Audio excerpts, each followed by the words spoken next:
ඉතින් අස්වැසුම් ප්‍රතිලාභී ඔයාලත් සුබම සුබ දවසක් කියලා පිළිගන්නවා මගේ YouTube channel එකට.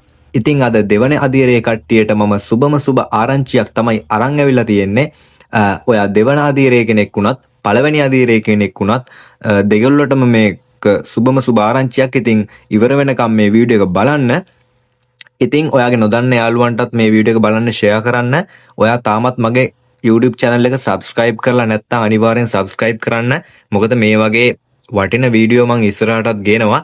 ඔයා මගේ Facebook page එක follow කරලා නැත්නම් දැම්ම follow කරන්න. මොකද මම Facebook එකටත් මේ වගේ වටින තොරතුරු දානවා. ඉතින් ඔයාගේ අස්වැසුම් පිළිබඳ තියෙන ප්‍රශ්න ගැටලු සියල්ල මට කමෙන්ට් කරන්න මේ වීඩියෝ එක පහලින් මම ඒවා සේරටම රිප්ලයි කරන්නම්. Facebook කරා ඔයාට මැසේජ් දාලා ප්‍රශ්න ගැටලු අහන්න පුළුවන්. මම ඒවටත් රිප්ලයි කරන්නම්. ඉතින් ඒ වගේම තමයි ඔයාගේ නොදන්න යාළුවන්ටත් මේ වීඩියෝ එක බලන්න අනිවාර්යයෙන් ෂෙයා කරන්න. මොකද එයාලත් මේ ගැන දැනුවත් වෙන්න ඕනේ. ඉතින් අපි යමු වීඩියෝ එකට. ඉතින් මේ වගේ වැදගත් වීඩියෝ එසැනින් ඔයාටත් බලා ගන්න ඕන නම් කරන්න තියෙන්නේ පුංචි දෙයයි. මේ සුදු පාටින් තියෙන subscribe button එක click කරලා ඊට පස්සේ එන bell එක all දාලා තියාගන්න. ඊට පස්සේ මම මේ වගේ වැදගත් වීඩියෝ එකක් දාපු සැනින් ඔයාගේ ෆෝන් එකට ඒක notification එකක් කරා බලා ගන්න පුළුවන්. ඒ නිසා අනිවාර්යෙන් මගේ channel එක subscribe කරලා තියාගන්න. මගේ Facebook page එකත් අනිවාර්යෙන් follow කරලා තියාගන්න. මොකද මේ වගේ වැදගත් තොරතුරු මම Facebook එකෙන් දානවා. ඒ නිසා Facebook එකෙත් අනිවාර්යෙන් මම follow කරලා තියාගන්න.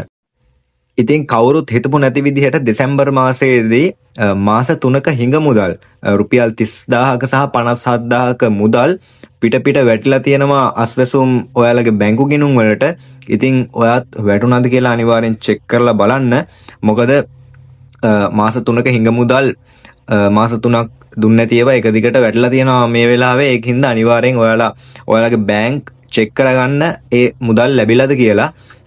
ඒ වගේම අවතන් වෙච්ච ආපදාවෙන් අවතන් වෙච්ච පාසල් ළමුන්ට හම්බෙන්න තිබ්බ රුපියල් 6000ත් මේ වෙනකොට ගොඩාක් කට්ටියට ලැබිලා තියෙනවා. ඒකෙන් පොඩි දෙනෙකුට විතරයි තාම ලැබිලා නැත්තේ. ඉතින් ලැබිලා නැති අය අනිවාර්යෙන් මට කමෙන්ට් කරන්න, මම උදව් කරන්නම් ඒක ගන්න. ඉතින් මේ විදිහට පිට රුපියල් 50000 57000ක සහ 30000ක මුදල් ලැබුණේ පහුගිය මාස 3ක හිඟ මුදල්. ඉතින් ජනවාරි මාසෙත් ඔයාලට ආයේ අස්වැසුම් මුදල් හම්බෙනවා. ජනවාරි 5 6 7 යන දිනවල තමයි ඒවා ලැබෙන්න නියමිත වෙලා තියෙන්නේ. ඒ පිළිබඳවත් මම වීඩියෝ එක දිගට ගේන්නම්. ඉතින් ඒ නිසා අනිවාර්යෙන් මගේ channel එකත් එක්ක එකතු වෙලා ඉන්න. මොකද ගොඩාක් කට්ටියට මිස් වුණා කියලා කියනවා. ඒ කට්ටිය ඉතින් මාව subscribe කරලා නැති හින්දා තමයි එහෙම කියන්නේ. ඉතින් ඔයාත් දැම්මම මගේ channel එක subscribe කරලා එකතු වෙන්න. ඒ නිසා එතකොට ඔයාට මන් දාන වීඩියෝ එකක්වත් මිස් වෙන්නේ නැහැ. ඉතින් රුපියල් 6000ක මුදල ගැනත් මම දැන් කතා කරා. ඉදිරියේදී රුපියල් 25000 මුදලත් ගැන මම කතා කරන්නම්. ඉතින් මගේ channel එකත් එක්ක එකතු වෙලා ඉන්න ඔයාලා හැම දිනාටම සුබම සුබ නව වසරක් වේවා. ඔයාට සුබම සුබ දවසක්.